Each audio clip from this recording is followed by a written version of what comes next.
India TV YouTube channel को subscribe करें और बेल आइकन दबाएं। दिल्ली में कोरोना से मौत का सच क्या है? क्या दिल्ली सरकार कोरोना से होने वाली मौत के आंकड़े को छिपा रही है? यह बड़ा सवाल है। दिल्ली में कोरोना से मौत के आंकड़ों पर बड़ी खबर आ रही है। दिल्ली की तीनों एमसीडी ने कोरोना संक्रमितों की अंतिम संस्कार का जो आंकड़ा जारी किया है, इसके मुताबिक 1 अप्रैल से 17 मई तक दिल्ली के शमशान और कब्रिस्तानों में 16,593 कोरोना मरीजों का अंतिम कोरोना संक्रमित शवों का अंतिम संस्कार हुआ है, जबकि दिल्ली सरकार के मुताबिक इस दौरान अस्पतालों में 10,819 लोगों की कोरोना की वजह से जान गई। यानी एक बड़ा फर्क दिखाई दे रहा है। एमसीडी ने जो आंकड़ा दिया है 16,593 है और दिल्ली सरकार जो आंकड़ा बता रही है कोरोना मरीजों की जान जाने का, वो 10,819 है। साउथ एमसीडी में ईस्ट एमसीडी में 2,207 अंतिम संस्कार हुए। तीनों एमसीडी का जो आंकड़ा मिलाकर है वो 16,593 है।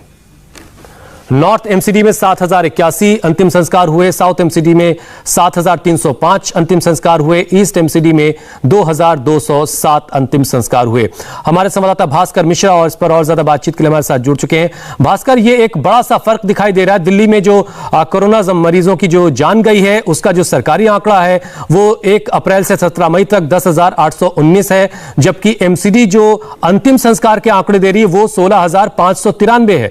तो ये जो बाकी के लोगों की जान गई है, मौत हुई है, क्या वो कोरोना की वजह से नहीं गई, उनकी नेचुरल डेथ हुई है?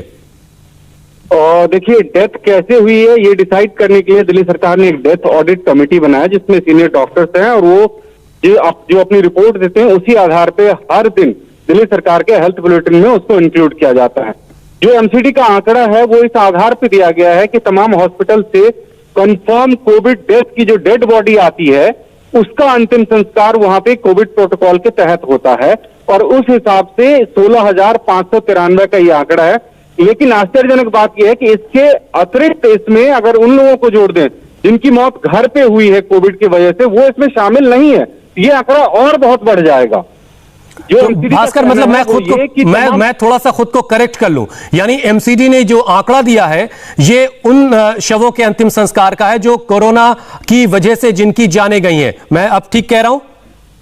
बिल्कुल, ये एमसीडी का जो आंकड़ा है ये दर्शाता है कि हॉस्पिटल में जिनकी डेथ हुई है कोरोना की वजह से और वहां से हॉस्पिटल के जरिए जो डेड बॉडी भेजी गई है शमशान में या कब्रिस्तान में, ये उसका डेटा है। तो भास्कर, फिर तो और बड़ा सवाल पैदा होता है कि अगर ये डेटा एमसीडी को अस्पतालों से मिला है तो फिर ये इतना बड़ा फर्क, करीब 6,000 डेड बॉडीज का फर्क दिखाई दे रहा है। ये फर्क इतना बड़ा कैसे इसमें दिखाई दे रहा है?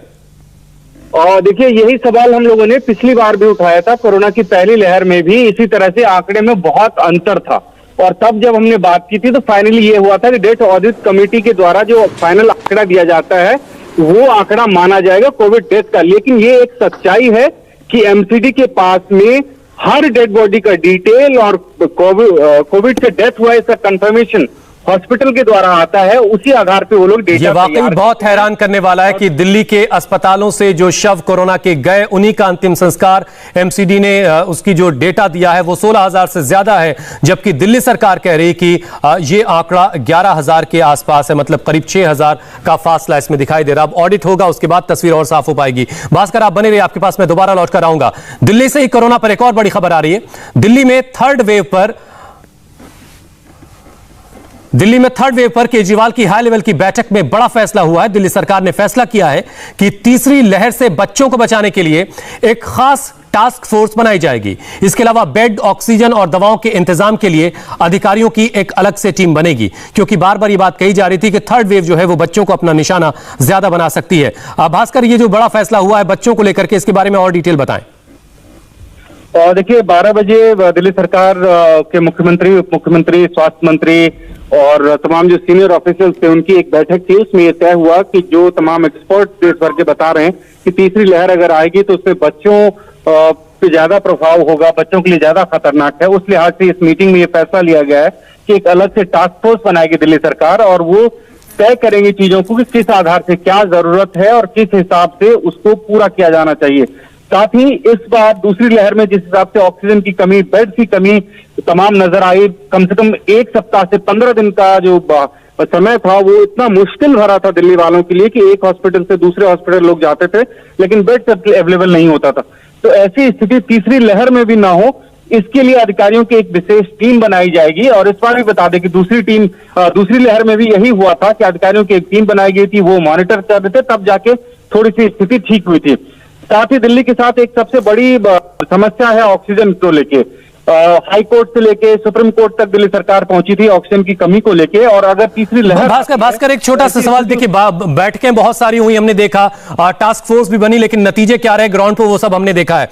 बच्चों की जो मेडिकल रिक्वायरमेंट्स है, मास्क से लेकर के दूसरी जो सारी चीजें होती, दवाएं, वो सब अलग हो सकती हैं, तो क्या उनको पहले से स्टोर करने का जो इंतजाम है वो सब शुरू हो चुका है या अभी किया जाना है?